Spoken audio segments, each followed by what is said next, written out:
Okay.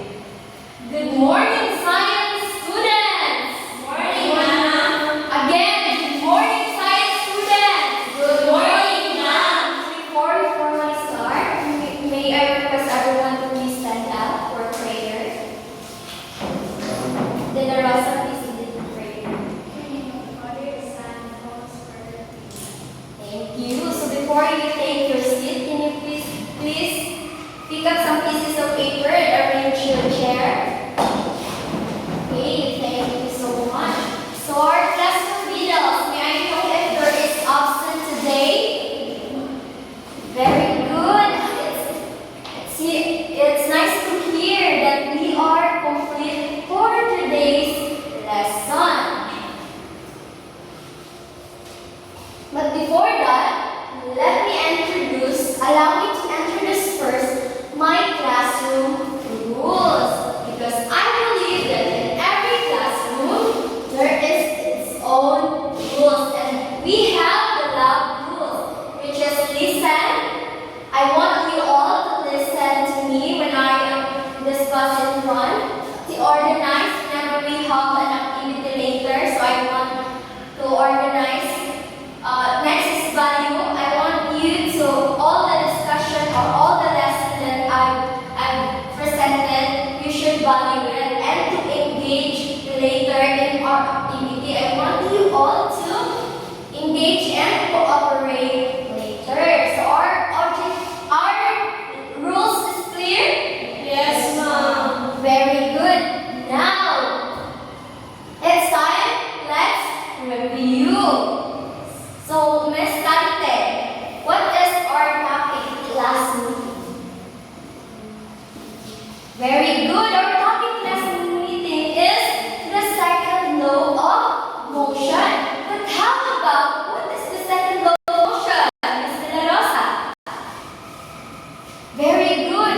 The second law of motion, De La Rosa's answer is right. The second law of motion states that the greater the force, the greater the acceleration. Well, the greater the mass, the less the acceleration. And since like you really understand your class topic.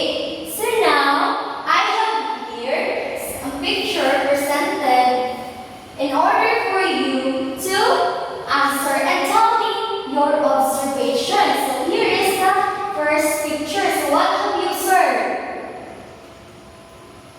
Jade. Yes, very good. A boy jumping on a trampoline. Well, the second picture is very good. A man punching a punching bag. How about the third picture? Yes, a girl who pushes the wall. Very good. Nice observation, class. So based on the picture, what have you observed, Miss Tasha? Very good. Are you agreeing that, Miss Jade? Very good. So on the second picture, so when the man pushes a bag, is a bag pushing down? Yes, De La Rosa.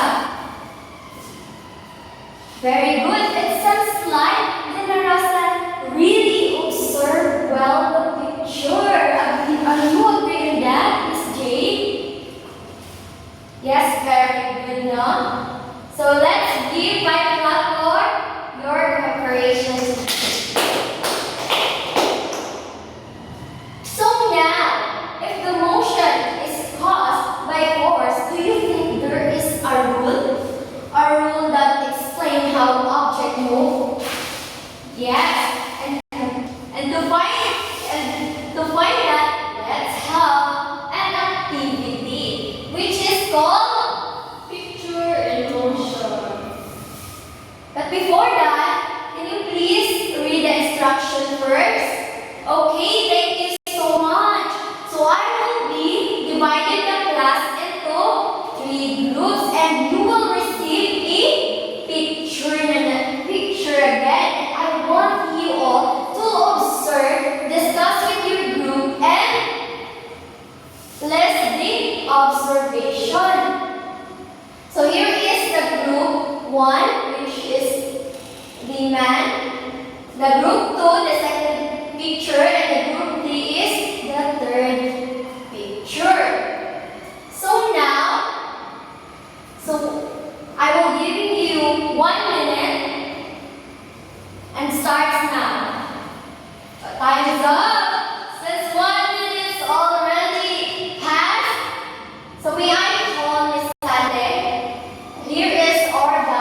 Very good. It seems like you really listen well.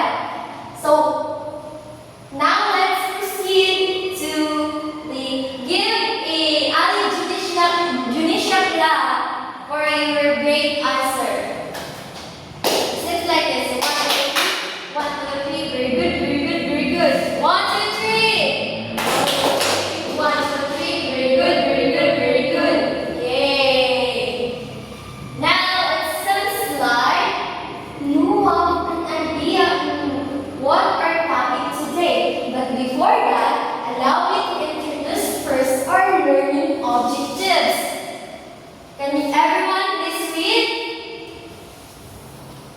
Thank you so much. So in order for us to be guided in the whole discussion, we have learning objectives. And now, we are going to have a human tag of war. So I want you all to be here. I want you to, but before that, can you please read the instruction first? Okay, very good. So here is the group 1, the group 2. Okay, please stand up. When I say go,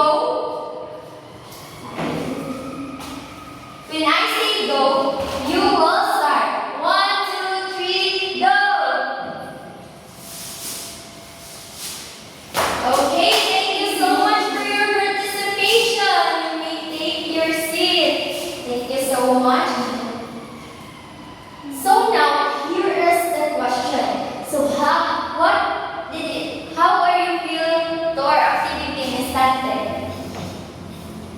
Okay, you feel enjoy and also it is interactive. But Miss De La Rosa, what happened when both teams pull with equal strength? Okay, the group didn't move.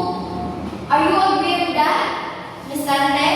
Yes, the group didn't move when both teams pulled with equal force or strength. Number 2, Miss Tante, what happened when one team pulled harder? Okay, when one team pulled harder, like the team of Miss Hannah, na pull niya si Miss De La Rosa. So, there, as we can see that Miss Hannah exert a stronger force. How does this demonstrate motion? Do you have any idea, Miss Jade? Okay, let's find out. So it seems like you already have or build an idea of what our topic today, right? Yes. So Miss Jade, what do you think is our topic today? Okay. How about Miss De La Rosa? Okay, thank you so much. So you got it? Yes. Our topic today is third law of motion. And with that, what is third law of motion? So whenever one body exerts a force in the second body, the first body experiences a force that is equal in magnitude and opposite in direction to the force that it exerts. And of course, as you can see in the picture, like exert pag force ang curl, ang floating curl, yes. And because according to the third law of motion, that every action there is an equal and opposite reaction. So example, a student with a mass of 50 kilograms sits on a rolling chair. So another student pushes the chair with a force of 100 Newton. So a student chair moves freely on a smooth floor. So try to imagine. What will happen? Yes, Miss De La Rosa, what will happen? Yes! Yes, no? If it is precisely explained that the pusher or your friend, just say for example, may I call Miss Hannah? I'll be here and you need to push me. Oh, what did you observe? Okay, very good. So the pusher inserts, so Miss Hannah inserts 100 Newton force on me. And me insert also 100 Newton back on the Miss Hannah. And that is what we call the action and direct action. But let's dig deeper. Let's have another activity which is called Mini Newton's Olympics. very good. Before that, can you please read the instructions first? Very good. Thank you so much. So we divide into 3 groups which make a balloon rocket to demonstrate. Right? So we are going to demonstrate a balloon rocket. So may I call on Miss Tante and Miss De La Rosa to observe?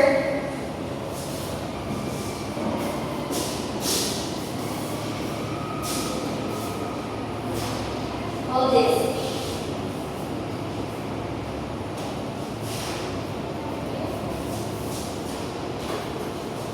Okay. If I will, pag-uwian ako is, that's the tendency of what you will observe. Diba? From here is, nag-travel siya because of the force na iyahang exert. Thank you so much. Thank you so much, no? Now, to test that you really have a knowledge about this topic, can you get one more sheet of paper? Okay, at the count of 1, 2, 3. So can you please clean up your table, and I want to see only the paper and the pen. So, are we all clear? Let's start. So please read the instructions first. Okay, number 1. Number 2. 3. 4. 5. Okay, time's up. Please pass your paper in front. 1, 2, 3. Oh, I will not accept any papers. Okay, next. To dig deeper, I leave you an assignment.